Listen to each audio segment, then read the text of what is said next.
Hello, everyone, and welcome back to the Philosophy of Fitness podcast, episode number 61.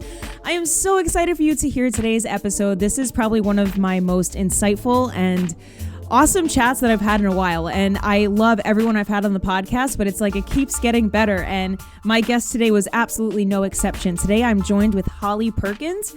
Holly is a celebrity fitness trainer, and she has a BS in Exercise Physiology from Penn State. She's also a certified strength and conditioning specialist.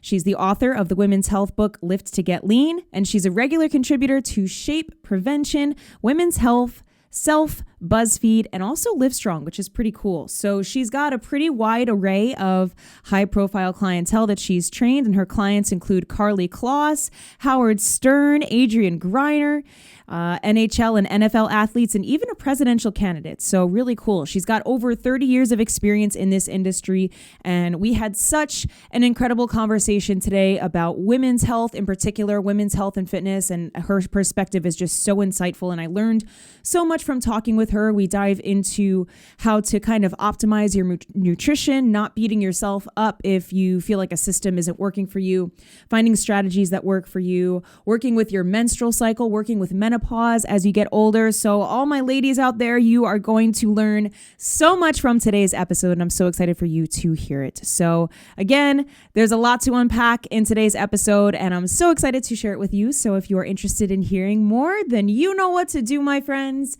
Go ahead and stay tuned.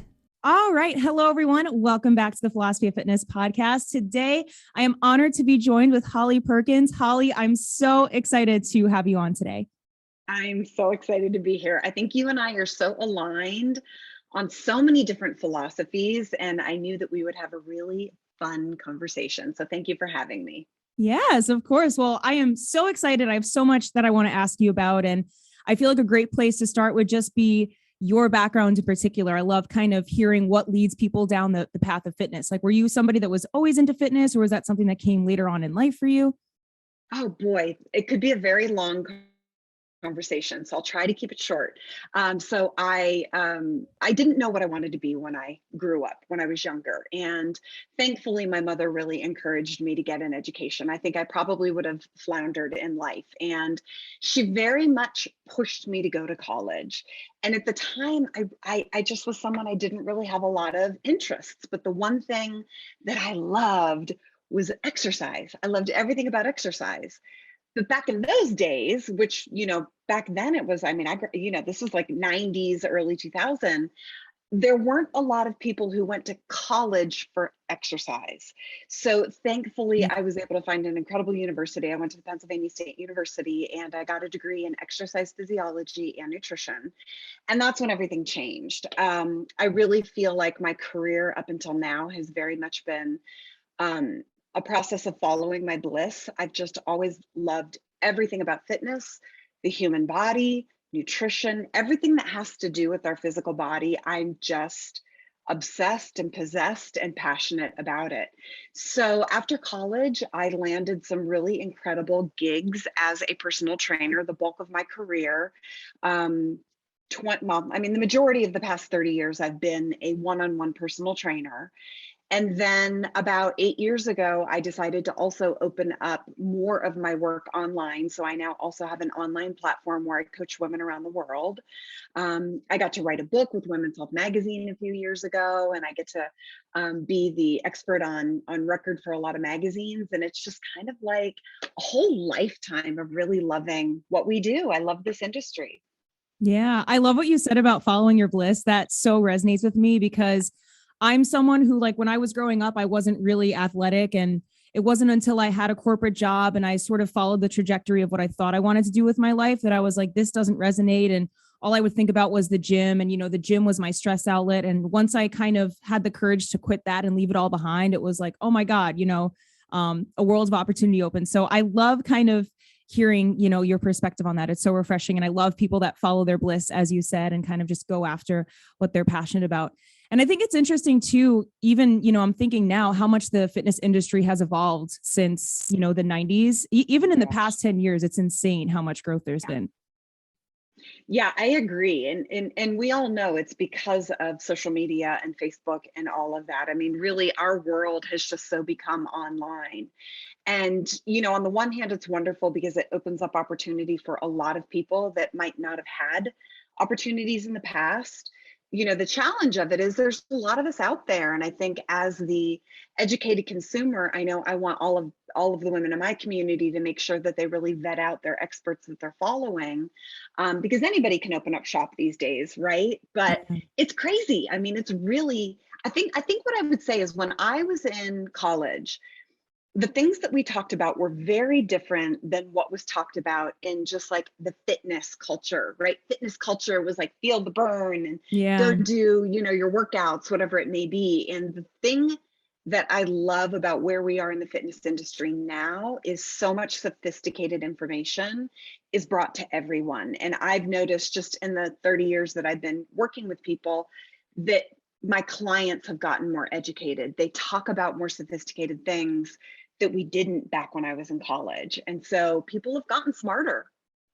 That's really interesting too, even from a client perspective, thinking about the why behind what you're doing, because for a lot of us, I've definitely been in the trap before. And even I used to follow some of those, beach body workouts back in high school. And I had no idea what I was doing. I didn't understand why I was doing the exercise I was doing. But I think now it's almost like a different perspective approach to working with people where it's like, okay, why is it that I want to, sit back when I'm doing a squat? Why is it that I want to keep my core engaged? And why is that helping me? And I think that's so important. And I was kind of sifting through some of the things that you share on your platform.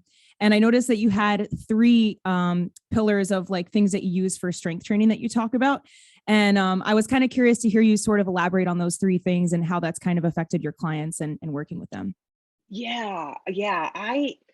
So what I see often when people come to me, or even just in popular fitness culture, there's a lot of do this, not that. Eat this, not that. There's a lot of, oh, this workout is the great workout. I heard this diet is the good diet.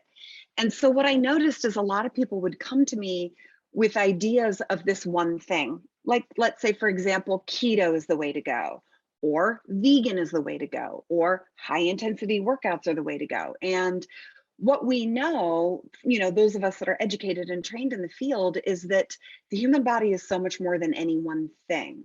So the three pillars, which I call the trifecta of body transformation, is really getting strategic on what approach to nutrition is right for your goals and your body and you as a person, what cardio programming is right for your goals and for you as a person, and what strength training is right for your goals. So ultimately, what I have found is that those three things have to work together in order to really change you. Some people are exercising just to feel good, to relieve stress, to be healthier, and that's awesome. I think there's also a lot of people who really want to improve their body. They want to get stronger or Yeah. perform better or be healthier. Some people want to reshape their body and look differently. So when we're talking about transformation, it's not just this workout paired with this popular diet. It's, okay, why are you following keto? And is it really the right nutritional strategy if you're an ultra marathon runner? Yeah. Right? And Yeah. that's what I would see. A lot of my clients would come to me and they would be like, I see this so much with women. They come to me and they're like, I can't stop eating the this or the that food. I'm obsessed with this or that food. I'm doing nonstop high intensity cardio and I'm following a keto lifestyle. And I'm like, well, that's the problem right Yeah. there. It's like it doesn't all work together. And when you get the strength training, nutrition, and cardio strategically programmed for your goals, and just like you said, your why, what's the why that you're doing this? That's when things really start to change. Yeah, I think that's so powerful. And even going off of what you said, something I like to say even to the clients that I work with is every body is different. So there's no one size fits all with anything in the fitness industry or nutrition wise. Like you could have some person that's thriving on a vegan diet and that's totally fine for them, but then the next person could be feeling amazing on keto. And it's like, there's nothing wrong with you, right? If a certain diet doesn't resonate, you shouldn't beat yourself up and say, oh, this influencer is following keto and they have shredded abs. Like, what's wrong with me that I'm not, Yes. somehow measuring up to that? Have you experienced that with any Oh of your my clients? goodness. Yes. Thank you for that. Oh, thank you for that. That just is like such a profound statement. And something I'm seeing so frequently is that a lot of times we look to the experts in our field and say, well, she is doing this. So if she does that and I do that, I'll get those results. And it's just so not true. It's really not true. A lot of times the experts that we look to have more information or have more years of experience, or they know their body better, or they Mhm. know this works and that doesn't. And so it is really dangerous that just because one person passionately believes in a certain way of dieting, it doesn't mean it's right for you. A lot of it, what I really try to educate my community on is getting crystal clear on what's your goal, why is that your goal, and let's find a system that actually moves you to that goal. Because if you're following any kind of strategy in any realm and it's not moving you closer to your goal every week, the strategy is not working for you. Because when you get the strategy right, you'll see improvements in your body. There's a variety of different kinds of improvements, but you'll see progress every single week if you're on the right program. Yeah. And extending off of that, it's not one size fits all, right? It's like something different is going to work for everyone. And something else that I really believe in, and it sounds like it kind of aligns with your strategy, is just like having daily intentions. I think that's something that gets lost in translation so much, is when we set these big picture goals, it's like, okay, we have this goal on a pedestal. We know in 6 months that we want to be in this position, but it's like, well, how exactly am I getting there? And something that I see a lot of times is if people don't see a number drop on the scale, then they're instantly discouraged. But there's so many other ways that we can measure progress. What you were kind of alluding to is like, how are you feeling, holistically as a being? How are you feeling mood wise? How are your energy levels? Like, there's so many other ways that we can gauge progress, where if you're following a right strategy, it may not seem like it, you may not see your pant size drop in a week or whatever, but you see those small little things that are adding up to that change. Yeah, and those small little increments add up to big change. So I so agree with you, right? And what I often tell my community is, for some people, the scale might be a very important measure. There are some people that need to lose 100 pounds or 50 pounds to really be healthy. So I don't want to Yeah. negate the relevance of body weight, right?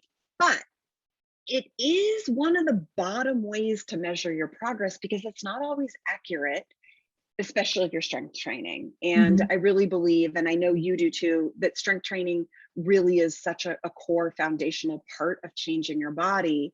So if you're strength training, the scale is really not accurate anyway.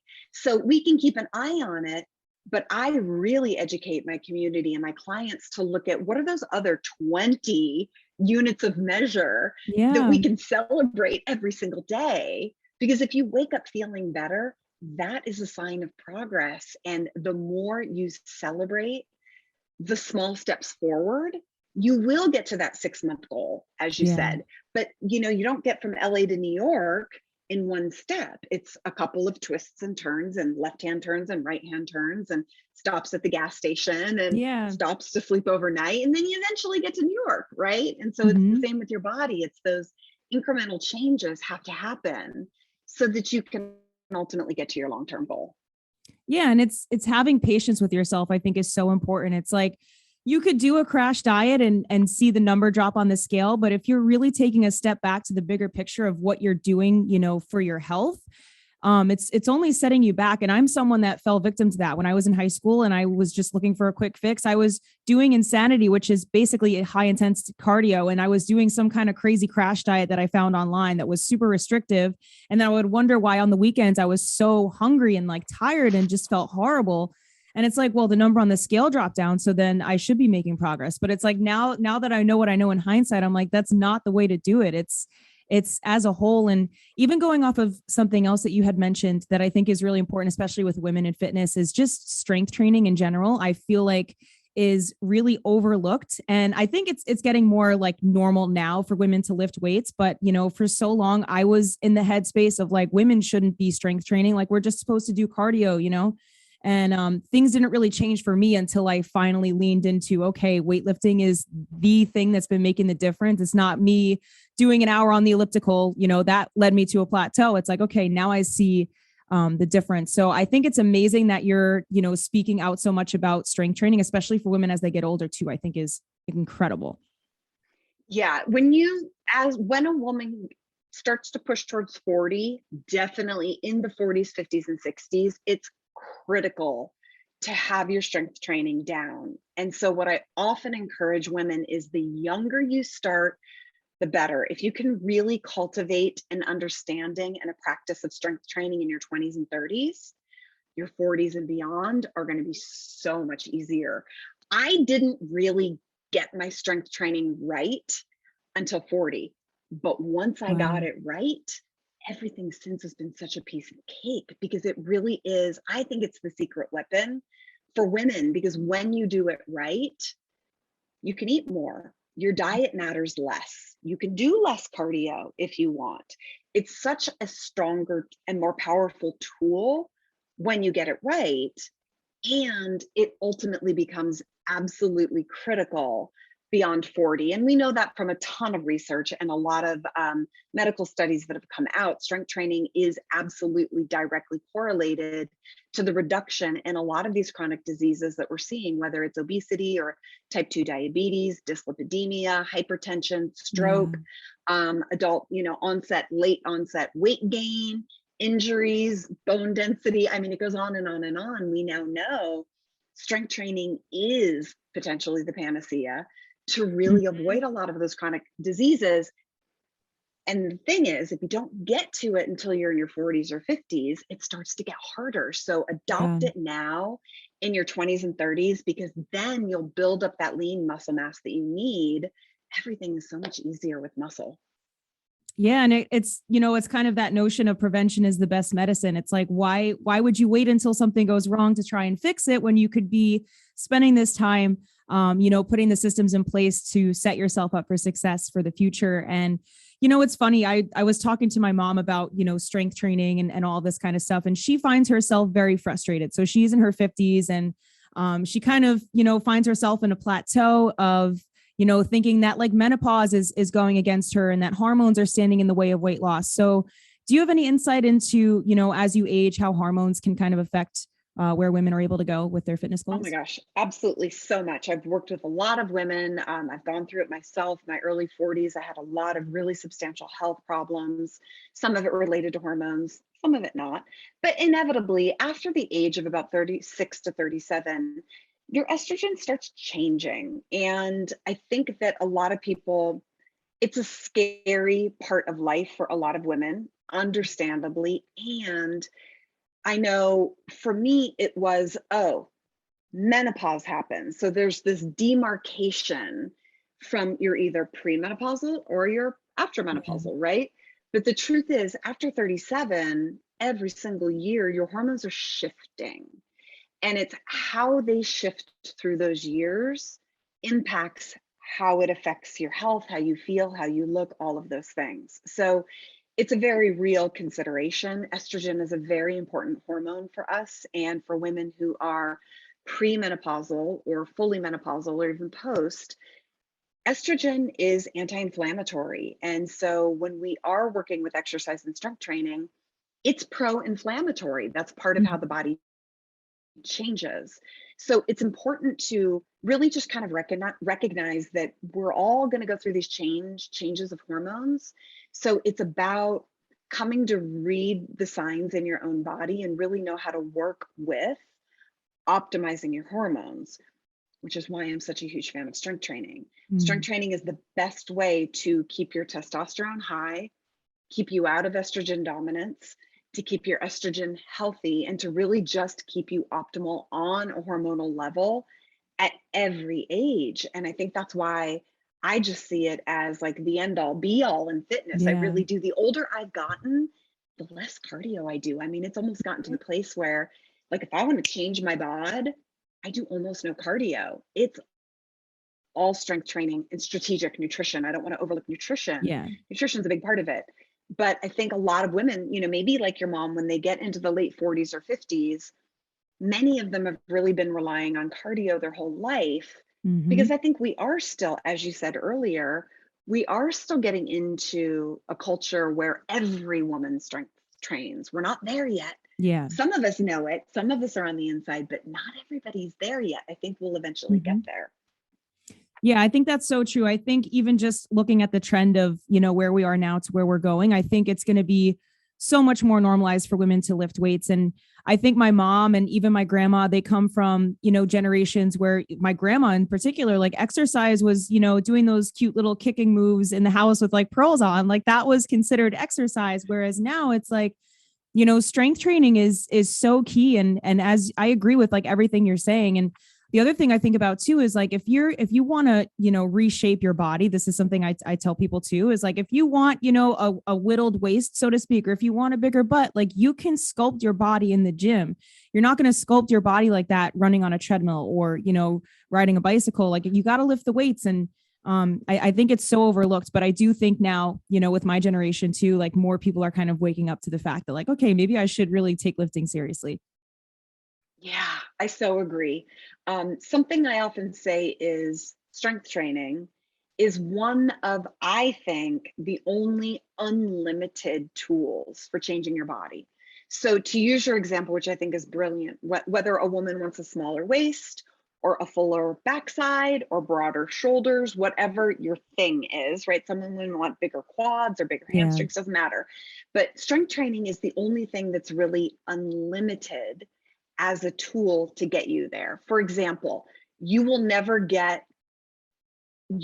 be able to grow, let's say, your glutes in an unlimited way through running. They might get a little bit bigger, but you're going to cap out.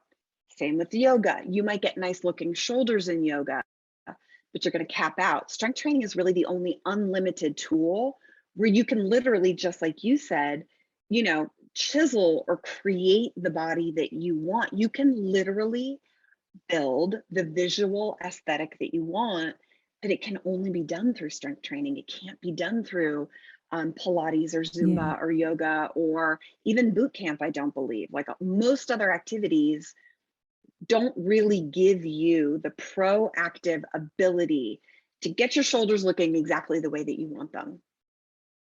Yeah, that's so powerful. I agree with everything you said. Like, it's so incredible how we're able to kind of sculpt our bodies with lifting weights, and so interesting too about, reaching a cap out point of like with running, like you said, maybe your quads, or with cycling, maybe your quads will develop a little bit, but they're going to reach a plateau. It's really limitless when it comes to weightlifting. I mean, look at what some people are able to do with their bodies. Like it's really limitless. So it's like, if you want to put the work in, I have some of my friends, it's like, if you want a BBL, like go to the gym and start doing some hip thrusts, like start training your glutes. Like you don't need to get plastic surgery in order to achieve that, which I think is kind of a whole nother rabbit hole just about how beauty standards have changed. I saw you post something the other day that kind of made me chuckle. It was about, big boobs, big butts, and it was like maybe big tummies are going to come into style. Totally. Yeah. I know. I love that meme. It makes me laugh. It's like, for people who are listening or watching here, the meme is something along the lines of, there was a time that big butts were in, and then big boobs were in, and then big lips are in. When are we going to have big bellies? When are the big bellies going to be in? And someone actually commented on that post, which I thought was really brilliant. She said, or ... big brains. And I was like, oh, touche. I really loved that she added that, because it's true. It's like, I mean, listen, we're in the fitness industry. We're about body transformation.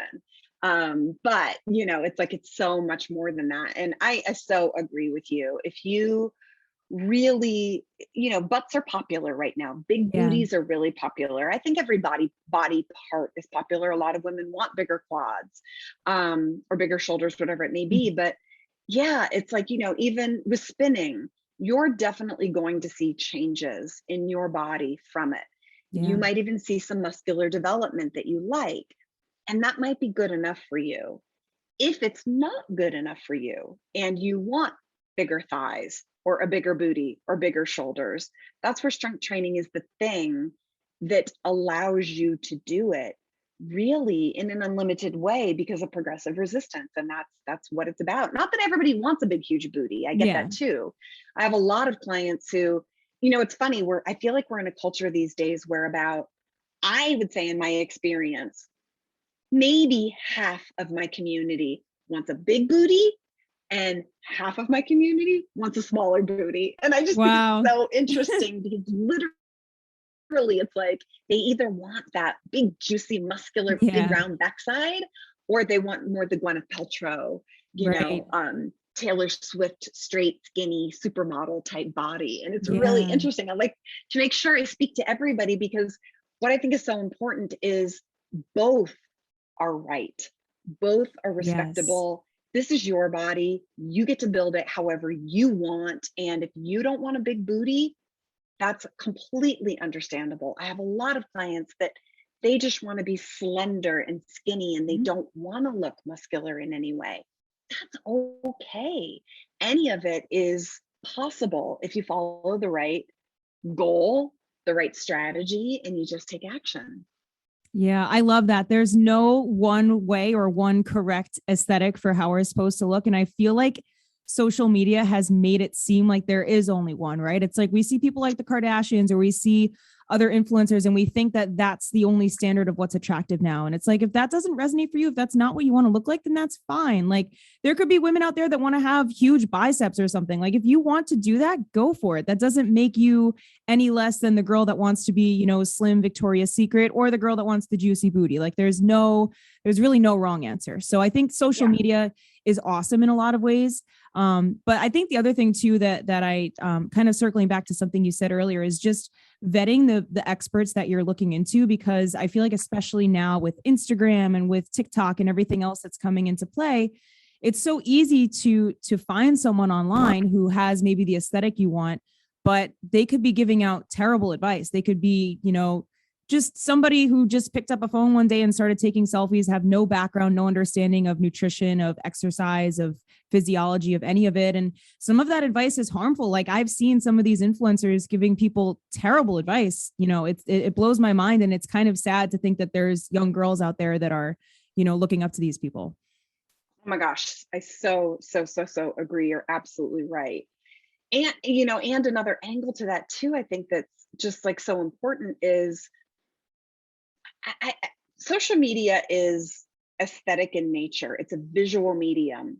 Yeah. And humans like to look at beautiful form. That's just a part of art. That's a part of beauty, right? That's a part of nature. And I think something I see happen quite a bit is you might find an influencer who has a certain visual aesthetic that you like. The way her body is shaped, whatever that looks like, the way her booty is shaped. And there's a tendency for people to want to, let's say, buy into those experts based on how they look. I've been in the fitness industry for 30 years. I've worked with a lot of fitness experts, a lot of very well-known people in the health and fitness industry, a lot of celebrities. And I can tell you this, a lot of times they hit the gene pool jackpot. There are a lot of those bodies that are in the fitness industry, specifically women who have these incredible bodies. A lot of them, it comes to them quite naturally. So it's not even their own mastery of science or education or biomechanics or physiology. It's just all they got to do is work out and eat a little bit, eat right, and their body looks awesome. Yeah. And there's a lot of that out there. I know a lot of huge influencers and I know them personally.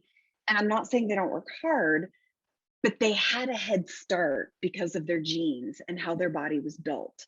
And you got to be very careful because you're then learning from someone who didn't really have to really struggle to get there because it came somewhat more naturally for them. And I think that is why we are seeing more influencers and experts and voices and personalities who are beginning to draw upon research and evidence-based information more, because that separates my physiology from me as a coach, right? Because like my physiology might not have anything to do with you. And so if I'm teaching you what worked for me, just like you said, that could either be harmful information or it's just not going to work. And that's frustrating. Yeah. And I think it leads a lot of people to questioning like, well, why is it not working for me? And it kind of sends you down this rabbit hole of like, I must be doing something wrong. I must have to try harder. But like you said, I know so many people that just naturally have a really small waist, or people that naturally have a bigger butt. And it just like, that's naturally how they were born. And even some fitness influencers that I've seen it, it's like, I don't want to name names of anyone, but it's like, you can tell, they're not certified in anything. They look cute in their outfits, like, which is awesome. They have their meals that they make and it's great, but it's like, I think from a consumer perspective, it's really smart to just have a sense of discernment to say, okay, if you are looking up to someone, maybe just look into them a little bit more and make sure that they like actually know what they're talking about, and that it's something that's going to also maybe work for you. And it's not just, oh, I drank this detox tea and it made my tummy flat in 14 days. Like, yeah, I so agree. And even to take it a step further, because I know you work with real humans in real life, and you have that opportunity to actually, quote unquote, get your hands on someone and work with them, right? A lot of these online personalities and fitness influencers have never really even worked with real clients. They've never really worked with real humans in person. A lot of them, it's online programming. And I'm not saying there's anything wrong with that. I'm in that business, but it's important to look a little deeper, as you said, to say, hey, I see she's done great things with her own body. She seems to be educated, but has she actually ever really worked with people in a one-on-one environment and or an in-person relationship? Because it really does start to get different when you're working with a lot of people one-on-one over time, as opposed to, let's say, just selling a one-size-fits-all exercise program, where you will have some people that are super successful. You absolutely will.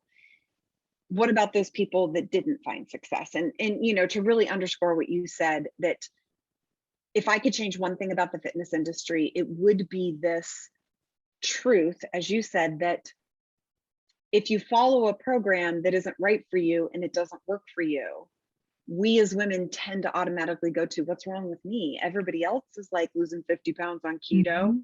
Why isn't it working for me? If I could take that away, because it's so damaging for women, because then we already start to think there's something wrong with us, right? Like, that's part of the human experience. I know you also talk about like mindset and growth, personal development concepts here.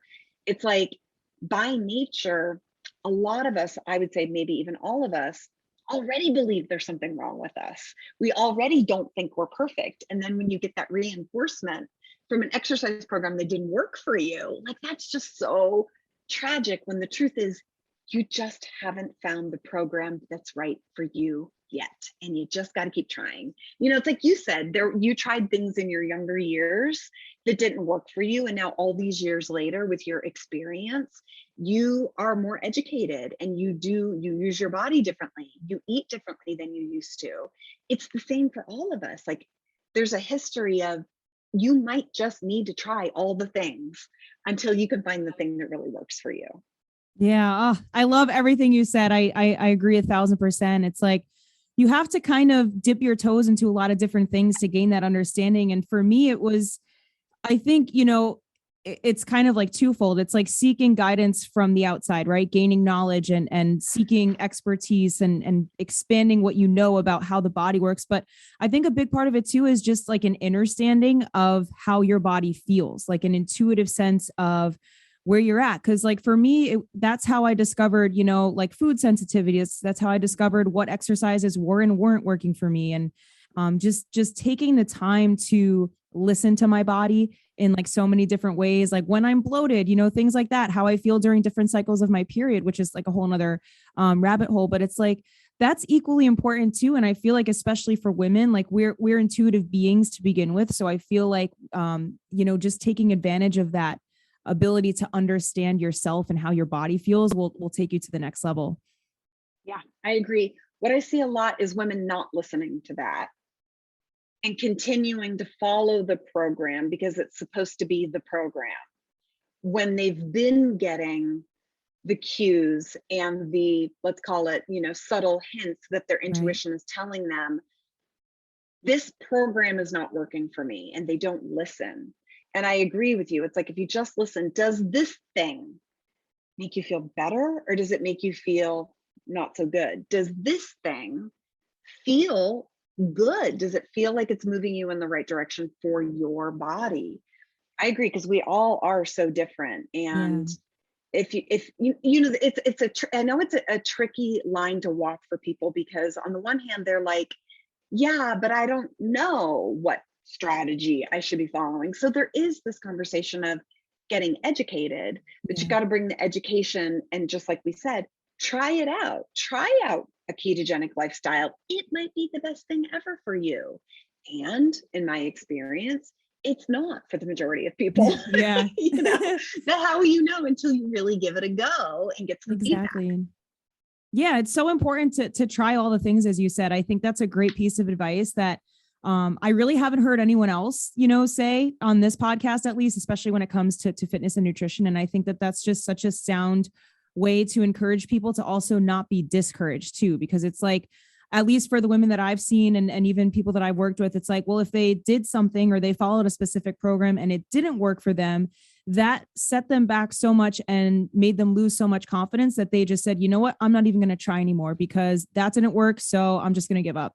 And I know a lot of people who have been in that position, and it's like, we shouldn't be carrying that guilt, because there's nothing wrong with you. It just means you need to do some more exploring and searching. Yeah. A different strategy potentially. Yeah, for sure. So I'm kind of interested, because I touched on it earlier, but I'm curious to hear your perspective. For me, and I don't know if you've noticed this as well, but, gaining more into an intuitive sense of your body is just like, during different parts of my cycle, I feel motivated, I feel unmotivated, I'm bloated. Is there any way that you've found that you've kind of worked with your menstrual cycle, or is there any way that you've kind of encouraged your clients to work with that rhythm to see better results? Oh my goodness, that's a big one, because I also think that we all have such different nuances to what that phase of time is like, that part of the monthly cycle, depending on what your hormone profile looks like. But we do know from research that as you get closer to starting your period, there are biological changes. Your energy does go down. You do get hungrier. There's a change in a lot of different biochemistry that does mean it might be harder to work out. So I would say the philosophy that I've always found helpful for myself and for the women in my community is, again, listen to your body. So I have a rule that I teach, which is, on any given day for a workout, your job is to push yourself only about 20% more than where you are today. So if today is a high energy day, push yourself 20% more. If today is a low energy day, push yourself 20% more of that low energy. So if it's a day where like you don't feel as well, or you have low energy and you don't want to work out, you're probably going to feel better if you do work out, but it might not be your biggest, hardest, most high energy workout. And that's okay. Because we absolutely each do have very unique symptoms and struggles around that time of the month. And you don't want to do nothing. And most of us know it doesn't feel good to sit on the couch and just eat ice cream and pizza for 5 days straight. So if you can avoid that, anything is better than nothing. And just listen to your body and work with it. I also really believe, around the first few days, couple days before you start your period, if you're hungrier, let yourself eat a little bit more. If you're craving carbohydrates, choose healthy carbohydrates, let yourself eat a little bit more, allow yourself a little bit of that latitude, because if your body is talking to you, there's probably a reason for it. I love that. There's so much I want to unpack. I love your 20% philosophy. I think that's amazing. And that's another piece of advice that I haven't heard before. So I'm learning so much from your perspective here, which is so cool. I love that. And I also, something else that I agree with is just allow yourself to have something. Like, something that I tell my clients is, if it's Thanksgiving, you're not going to sit at the table with your family and say, oh, I'm only going to have a salad. Like, I'm good. I'm not going to eat anything. It's like, if it's a special occasion, and if you're wanting it, and if you're craving that piece of pumpkin pie or the mashed potatoes, like, have a little bit, enjoy yourself. Because if you don't, then you're just going to wind up pushing that craving further. And then over the weekend, you're going to wind up binging on God knows what, and you're going to undo all of your progress. So I think for women, especially, it's so important to find that balance between, yes, following a strategy, following a plan, but also listening to your body and understanding that you're human. We're going to have cravings, especially with our hormones, raging before our periods. It's so important to give yourself that grace to just allow it to be there, right? And to not feel guilty, to not beat yourself up for it, or think, again, that there's something wrong with you for it, because we're all human. We've all experienced that. 100%. Absolutely. And I think that is the thing that unites us, right? That we Yeah. have this universal experience. And it really is true that one day of being off, whether it's your nutrition or your workouts, isn't going to ruin a whole month of efforts. And a lot of people, and I did this for years, I would believe that if I wasn't, quote unquote, perfect with my diet every single day, I wasn't going to change or reach my goal. And that's actually not true. When you find, there's a common through line here for me, which is a strategy and programming that's right for your goal. When you find the right program and strategy for your goal, there's actually a lot of range to listen to your body. And like you said, just kind of be gentle with yourself. And if you're really craving the donut and you can't get it out of your head, have it. It's really not going to ruin all of the effort. Now, if you do the donut twice a day, every single day, that's a different conversation. Yeah. But one weekend of bad eating, or one day of bad eating, or 2 missed workouts really isn't going to set you back as far as you might think. Yeah. And I think it's so important, extending off of that, to find a strategy that's sustainable long-term, right? Because you could follow a very strict regimen of something to do for 12 weeks or whatever it might be, and there's no room for any wiggle room. It's like, yeah, you might see results, but are you really going to be happy if you're pushing all those cravings aside? And once the 12 weeks is done, you're like, okay, I'm going crazy now, I'm just going to get whatever I want. It's like, find a strategy and find someone to work with who's going to be able to understand your tendencies and give you the space to say, okay, it's all right if you want to have this, once a week. It's okay if you want to, I hate the notion of cheat days. I think that it's I really do not believe in it at all. And I don't tell my clients to, have a cheat day. It's like, have it as it comes up. Like you said, have the donut if you want it. If you're at work and it's someone's birthday and they're celebrating, have a piece of cake. Like, have it as it comes up, rather than thinking you need to save it up for the weekend. Because I think it also puts us in this mindset of restriction. Whereas if, you could just kind of have that flow with it, you're not in the restrictive mindset and you're not feeling like you need to kind of just like save up to earn this cheat day. Because you want to find something that you can sustain long-term and that's going to fit your lifestyle, because we're human and we have things, we have lives, we have celebrations, we have cravings. Like, I really don't like the notion of a cheat day. And it kind of sounds like you don't either. So I totally agree with you. I don't. In theory, I love the idea, but we have to remember the idea came from men. It came from bro training, and it can work for them. This concept can work for them. I have never seen it work for women, but what I will say is the seed of it that I think you and I both agree with is the seed of a cheat day is allowing yourself to eat the foods that you really want, that feel more indulgent, is the seed of it, right?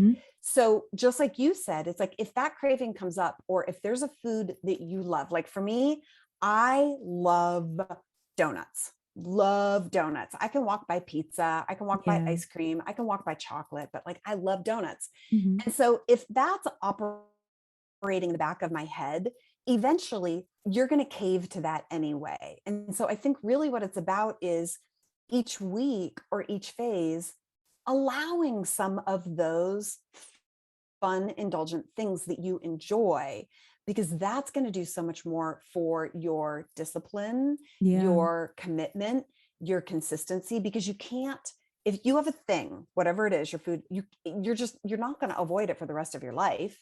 And to think you're just going to give it up for 3 months, take the weights off, take the body weight off, or change your body however you want, and then go back to eating it, it doesn't often work that way. And so it really is about finding, as you said, sustainability, because you can have the indulgences without having to do a full cheat meal or cheat day. Because, oh, by the way, when we look at the mathematics of it, it's real easy to eat up all those extra calories in one meal or one day that you saved all week long.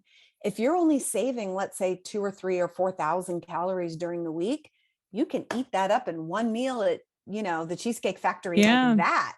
So it's like, again, it can work for the male physiology. Absolutely, it can work. I've never really seen it work well successfully for women when we're talking about body composition. Emotionally, psychologically, behaviorally, I think there's a place for it, because if it helps you to be strict throughout the week, maybe. But from a body composition place, I've 30 years in the business, I've never seen it work for women. Wow. I think it's counterintuitive too, because I know people that I've worked with and even just some of my friends, it's like you'd think in your head, well, no, I should be, following super strict throughout the week. And then the cheat day makes sense. Like it just makes sense. Like that's how the plan's going to go. But if you take a step back, you're actually going to have more adherence to your plan if you have that wiggle room for flexibility. And that's something that I stretch so much, is like, I would so much rather someone have, that donut, have their thing, whatever it is. Like for me, I love waffle fries and French fries. Like everyone, has their thing. It's like, have it. If the craving's there, understand too that like you can't ignore your body. You can't run away from your body or how you're feeling. So eventually, wouldn't you rather just have it in the moment than save it up for the weekend? And like you said, blow it all at Cheesecake Factory in one sitting and then be like, oh my God. Yeah. Yeah. We have proven through behavioral research studies that discipline is exhaustible. I'm sure you've heard this. So this concept of, I want a donut, you can't have it. I want a donut, you can't have it. That's exhaustible. Mm-hmm. It actually, you will get to the point where that willpower gets exhausted. And that's when you eat 6 donuts. Yeah. Instead of just having one on the first day, and you felt so satisfied by it and you enjoyed it and you had it guiltlessly. Mm-hmm. And that is just so much more productive, because just like you said, you are going to cave to those things if you're having those cravings. And, to spin this a little bit and come at it from a different angle that I think is really valuable. When I was in my 20s, so, as I said, I got my degree in exercise physiology and nutrition from the Pennsylvania State University, one of the best at the time. It was in the top 3 universities in the world. I went to an incredible university. So even though after that in my 20s, I was a biological mess, and I now know why, but back then it was like, I was beholden to my cravings. I could not withstand my cravings. And this plagued me for about 10 years because I thought it was a discipline issue. I thought, I just don't have any discipline to avoid the donuts or the waffle fries, which I agree with you. I love waffle fries. Yeah. But the truth is, if you, listener, are finding yourself having cravings on a regular basis, it's an indication that your diet's not working for you. Because the truth is, when my diet's on track, I don't crave anything ever. I don't even want the donut. So if you are battling cravings or hunger on a regular basis, I would so encourage you to look at some new ways to approach your diet and or your workouts, because there's something in your physiology that's not supporting you. You shouldn't have to muscle through cravings every single day. We really shouldn't. A well-fed body doesn't have cravings. An apple is plenty sweet for a well-fed body. That is so powerful. And I so agree with that. And it comes back to that, innate understanding and that sense of intuition of just gaining mindfulness of how you feel. It's like, clearly something's not resonating. Yeah, you might be seeing the number drop on the scale. Yeah, you might be seeing your jeans fitting looser. But if you're feeling that constantly, it's like, I tell my clients this too. It's like, don't you want to feel good all the time? I mean, that's the goal, right? We want to feel our best, like energetically, emotionally, physically, everything. And so it's like, if you're sitting there, like you said, ripping your hair out, just craving a cheeseburger, going crazy, it's like, okay, let's take a step back and let's reevaluate, because clearly something's got to give. And it's like, when you have that understanding and that, even that moment of self-awareness, I feel like is so powerful to even be aware enough to know that, okay, I'm having this craving. What do I need to do? That's a place that a lot of people even struggle to get to. So I think that's really powerful too. I so agree. You're talking about a mindfulness here. And like I said, easily for 10 years for me, maybe longer, I didn't have that mindfulness that you're talking about. I thought there was something wrong with me. I thought I had some disordered eating, and Mhm. I thought it was a function of discipline and willpower. And it took me a long time to wake up to that. So I love that you're offering that, because that self-awareness, if I had just had it back then, it would have been like, hold on, maybe I'm not broken. Maybe the system is broken, and maybe the way that I'm eating isn't working for me. Instead of me being at fault, maybe my diet is at fault. And that's why I keep stumbling. I mean, the stories I could tell. I just, was so beholden to my cravings. And, I think a great way to really discern it is if you could imagine a holiday or a special event where you have a big meal. Here in the United States, it's Thanksgiving, whatever it is. If you could imagine a time when you have a big meal, at the end of that big meal, are you craving a cheeseburger? No, you're not. You're not craving anything. You might be in the mood for a piece of chocolate, but that's different than craving the waffle fries or the donut. And so it really, if it's coming up for you too often, that's such a great flag to check in, like you said, with your awareness and be like, hey, what's going on here? Could it be something else? Yeah. And I love what you said too, just about flipping the perspective of there's nothing wrong with me. Like rather than saying I'm broken, eliminating that guilt and stepping away from it, I think is probably the most empowering thing you can do too, because I know people in my life where that guilt has kept them frozen. It's kept them from not wanting to try. It's kept them from hiding away. And even it's just led them, even down like a worse path of just, really feeling lost. So it's like, what can we do to empower ourselves and to find a way to say, okay, it's not me. I just need to kind of navigate things a little bit smarter and maybe reach out to people who can guide me properly and do my own research and understand my body. And yeah, there's nothing wrong with you. I think that's such a good takeaway for anyone listening to this episode is like, if you're listening to this now and you've been stuck in that trap of nothing's been working for you yet, maybe you've tried all of these, popular diets that are out there, maybe that's just not meant for you. And maybe you don't even need to put a label on it. Like what my diet is not keto. It's not anything. It's what works for Haley. And it's what I have found over the years allows me to feel my best, energetically. And even like you said earlier, I have way less cravings now, when I'm eating healthy and consistently. I'm like, wow. I mean, I used to crave stuff all the time. Like when I was doing these super restrictive crash diets, I would just crave bread and butter because I think I was just like so depleted. And now I'm like, yeah, when I'm eating well, I'm like, yeah, that person's eating ice cream. I'm like, I'm good. I don't need that right now. Like I feel good. Yeah, it's really true. At the risk of sounding maybe a bit, I don't know, egotistical, I've been in this business for 30 years. I'm a bona fide credentialed expert in my field. And I promise there's nothing wrong with you. It's that the system and the program you're following isn't working for you. I promise. The research shows it. I just have so much experience here. And like I said, I don't say it in any way to sound like egotistical. It's just after doing something for 30 years, you're probably going to be kind of a dummy if you don't pick up a few things, a few things that work. And I know without a doubt, every single client that I've worked with, we've been able to correct these things because they weren't the problem.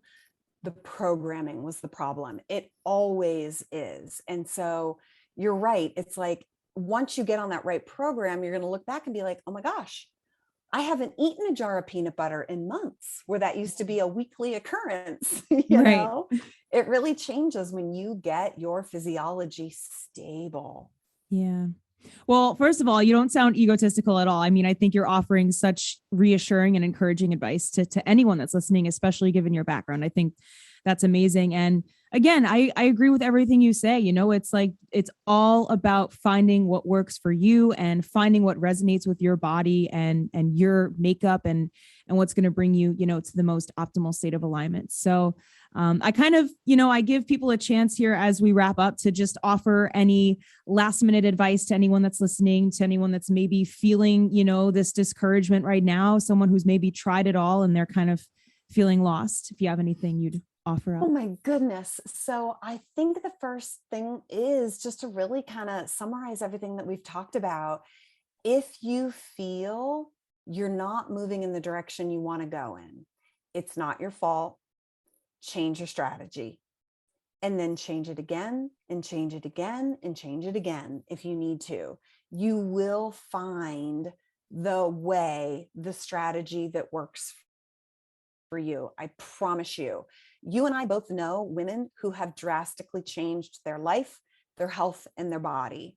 So if they can do it, I promise you, I have so much proof of this that you can do it too.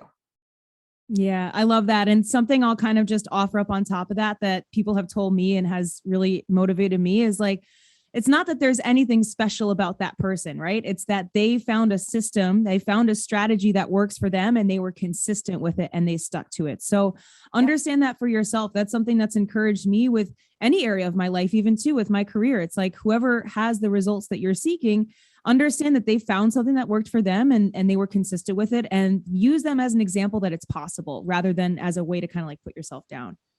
Yeah, absolutely. 100%. Because we all know someone who's been successful on this diet. We all know people who've been successful on that diet. We all know people who've been successful on this workout program. There's success all over. And it really is a function of finding the one that works for you. Yeah, absolutely. Well, I want to give you a chance here to tell the listeners where they can find you, where people can stay connected if they want to work with you. So yeah, go ahead and take it away. Oh my goodness. Yes. I love new friends. So obviously Instagram is a great hub for me. On Instagram, I'm at Holly Perkins, all one word.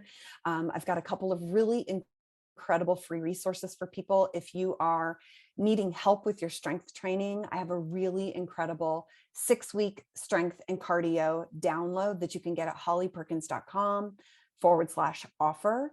And if you feel like you need a little bit more guidance on the nutrition side, I have another incredible download resource, which is really my whole approach to nutrition to help you find that place of stability where you can have the indulgences and you don't feel beholden to the cravings. And that's at hollyperkins.com/macros, MACROS. Cool. Well, I just want to say thank you so much for coming on. You have such beautiful energy, by the way. I just want to tell you, this was incredible. So thank you so much for sharing your knowledge and your insight with everyone. I think people are really going to love this. Thank you so much. So fun. I knew that you and I were just like totally aligned and it would be an awesome conversation. So thank you. Yes. Well, guys, check out everything related to Holly. I'm going to leave all of her links in the description so you guys can check it out. Check out her offerings as well. And Holly, thank you again.